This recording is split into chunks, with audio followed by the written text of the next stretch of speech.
Well, I know he's a wealthy man. I don't know how much, but he looks like $1 million.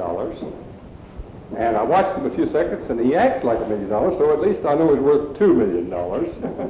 And I don't know what else he might be worth, but whatever it is, we got a pretty well-to-do man with us tonight. And we're really honored to have Dr. Chapman here, and I'm going to ask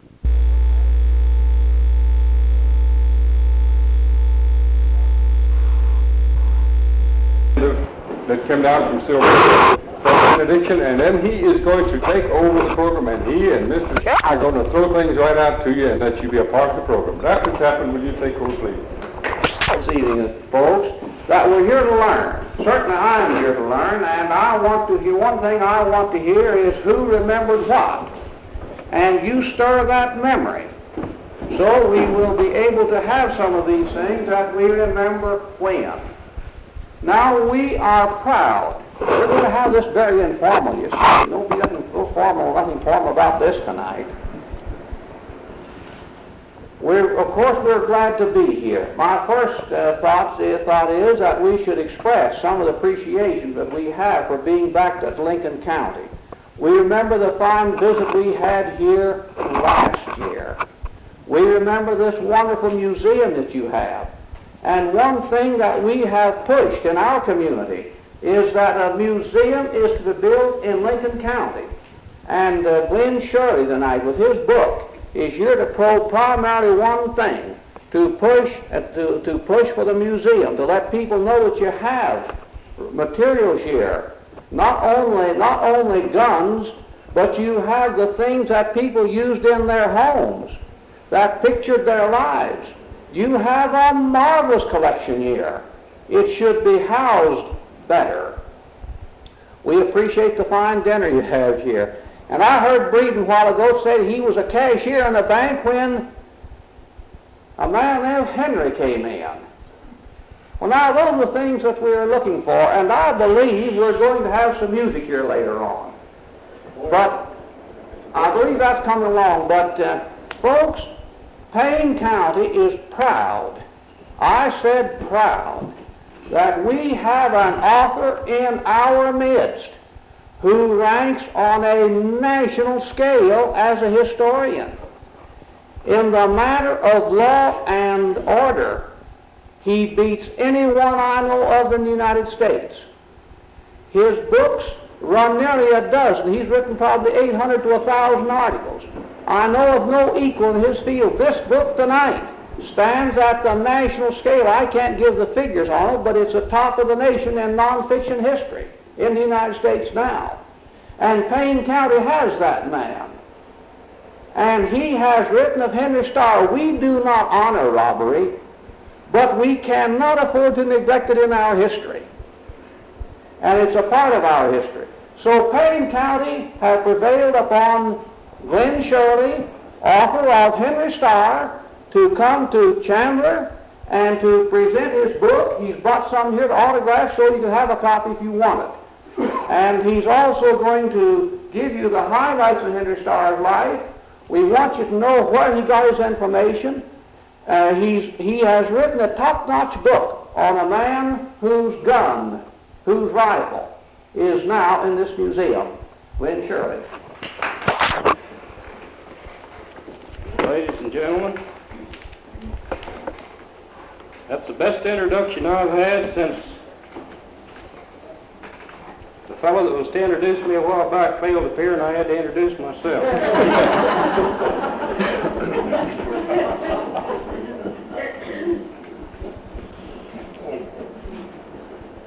I was a little country boy that one Sunday morning slipped his pistol, being as we're talking about guns tonight, slipped his cap pistol inside his coat pocket, and his parents took him to Sunday school. Sermon was pretty well underway while he whipped out this pistol, pulled the trigger, bang, a loud report rang out through the church. The horrified father reached out and he grabbed the boy, hustled him out into the aisle and started out the front door with him. As he got near the door, there's an elderly lady sitting there in the back pew. She stopped, said, "Don't take that child out of here." he scared the hell out of more people today than the preacher has during 10 years he's been here. As Dr. Chapman said, we're not down here to scare the hell out of anybody tonight. We're here to talk about history. The fact that this is a man who was probably the greatest bank robber of all time in the number of banks he robbed, we'll say, is immaterial. He is part of Lincoln County, a quite essential part of Lincoln County history, because the last time the stars fell on Lincoln County, a couple banks over here at Stroud lost somewhere around $5,000, at least temporarily.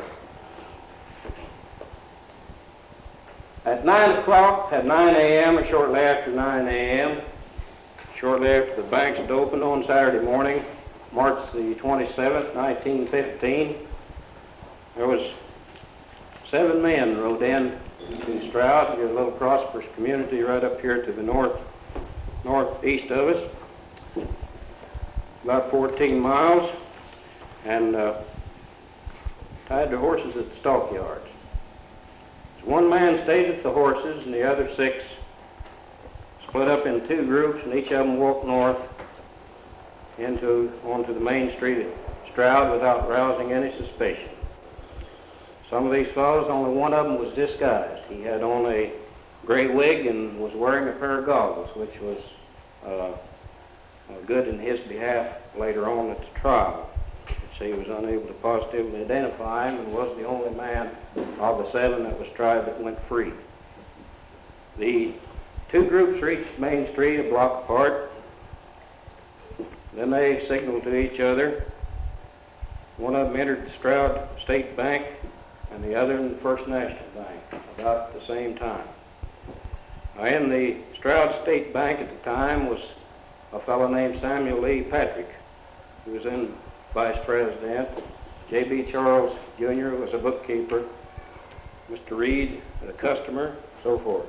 Starr carried this rifle that you have in your museum here, was stuffed down the leg of his trousers and under his coat, according to the information I've been able to cull. And his companions produced some 6-shooters. They quickly took over somewhere around $1,600, and the Star ordered the bookkeeper to open the safe, or that he would kill him. Charles told him, he says, "You will have to kill me then, because I don't know the combination." Starr then turned to Patrick, and he says, "You know the combination, you open it." Patrick told him the safe had been open almost 2 hours earlier, and the necessary money to operate the bank that day had already been removed and the time lock reset. Starr pointed his rifle in at Patrick's head, and he says, "I ought to pull this trigger." At that moment, he noticed a diamond stick pin in Patrick's tie, which he appropriated and dropped into his coat pocket. Then the robbers took Patrick, Charles, and Reed out the bank. In the meantime, the second trio down at the First National Bank, they had been a little more successful in the amount of money they obtained at least. And in the bank at that time was Mr. O.A. Gratian, Mr. Homer Breeding, who the gentleman right here behind Carney Dean, who was cashier at the time, Mr. Chastain, bookkeeper, Claude Hood at Kirk, and Joe Evans, who he told us a nice story about previously in the evening, and a gentleman who was a drayman had just come up to the door, I understand, whistling, named Julian Galloway, Mr. Galloway here.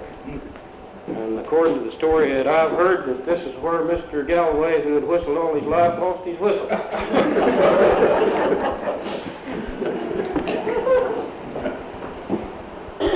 Mr. Breeding done the honors for Henry Starr here. He sacked up the 4,000 some currency for the man, and he said, and then one of the bandits told the others, says, "You men stand still a minute and you won't be hurt. We're waiting for our pals. They're robbing the other bank up the street."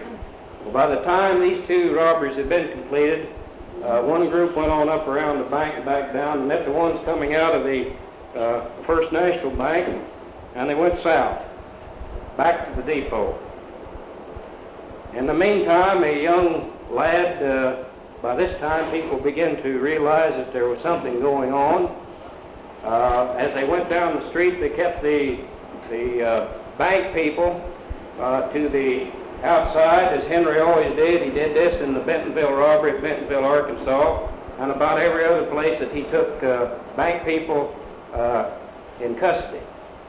He would keep them next to the street, and then the robbers would walk inside. So if there's any firing from the citizens, they had to shoot through the people who were the local bankers.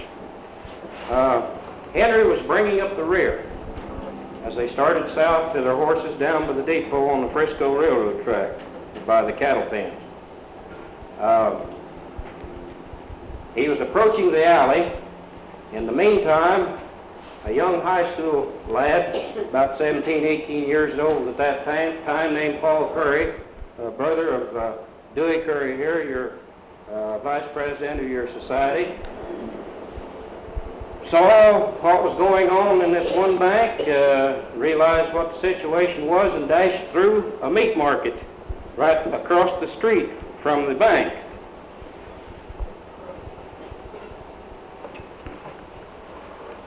There was a fellow named Charlie Guild, or Guile, a horse buyer. He was coming around the corner. Up above, he'd seen these guys come out marching the bankers with him, and had appropriated a double-barreled shotgun, and had stuck himself around the corner just enough to see what he could do about it. In the meantime, Paul Curry had dashed through this meat market, went out the back door. As he went out, he snatched up a sawed-off 30 caliber rifle, which was used as a hog. They called it a hog gun. They butchered chopped the hogs and cattle and so forth, and butchered in the back of the market. And in the alley, what we might say, at the back of the store was some salt barrels. We'll call them salt barrels anyhow. There's empty barrels. The alley right across the way to the west, down from the bank like this, came Henry Starr bringing up the rear with Lee Patrick. Charlie Gill poked his head around the corner. Henry Starr told Patrick, he says, "Step aside and let me get a shot at that so-and-so." Henry lifted his rifle, Patrick stepped aside, and about that time Paul Curry let the 30 caliber rifle loose, and it shattered Starr's leg, his thigh, hit his left thigh just below the hip, shattered the leg bone, and knocked him down. He was temporarily paralyzed at the waist from the shot, but he did try to return the fire. He reached for the rifle that he dropped as he fell, and young Paul told him to just throw it away, which Starr did. The boy, of course, Paul, gaining courage from the excitement, he leaped from behind the barrel, and they made a beeline to the railroad tracks. This is where Paul Estes was trying to mount his horse with a sack full of money, and had a couple of the bankers in custody, or the employees in custody. He was also wounded. Paul Estes didn't quite make it in the saddle, and he put his gun on these two men that he had in custody and ordered them to help him into the saddle, which they did. Then all of them rode out, leaving Henry Starr in the street where he had fallen. Of course, a little humor here, a bunch of people ran in the street to pick him up, to get him out, take him to the doctor's office, where he finally ended up in Dr. John Evans' office over the First National Bank. They had picked him up, and some guy, evidently seeing the humor of the situation, said, "Look out, they're all coming back." So they dropped Henry Starr, and they all scattered for a little bit, saw his old false alarm, and came back and picked him up again. In the meantime, Estes tried to keep up with the rest of his cronies, got about 1.5 miles, 2 miles out of town, and weak from loss of blood in his wound, he passed out and fell out of the saddle. His buddies, good friends of his, instead of picking him up and taking him on with them, left him laid, took the horse, what money they had been able to keep, and vamoosed. Well, Henry, up in Dr. Evans' office, they patched him up and got ready to transfer him down here to Chandler, brought him down here on the train to the county jail. While he was in the office, he apologized to Lee Patrick for any inconvenience he had caused him. He also presented the banker with this rifle, which you have here. Dr. Evans, in return for his services, Henry gave him this fine black horse that he had rode in several robberies. This horse had cost Henry somewhere around $400 or $500, and he made Evans a present of it. He says, "I reckon I won't be needing him anymore." In the meantime, your Sheriff George Arnold here, a deputy sheriff named High Frisbee, and several citizens heard about the robbery, and they were en route to Stroud.